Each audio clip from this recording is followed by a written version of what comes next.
Buongiorno, io sono Michele Ortimanara, ho scritto Cose da fare per farsi del male, pubblicato da Giulio Perrone Editore e finalista al premio Settembrini. Sono ovviamente lusingato di fare parte di questa terzina e vorrei aggiungere un'altra cosa più generica che non riguarda la mia partecipazione al premio ed è il fatto che sono molto felice che esista questo premio, perché da amante dei racconti quale sono, sia come lettore oltre che come autore, sono molto grato per tutte le iniziative, le manifestazioni che contribuiscono a dare ai racconti la visibilità e il prestigio che si meritano.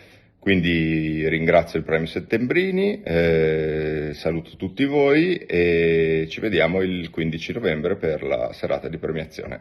Arrivederci.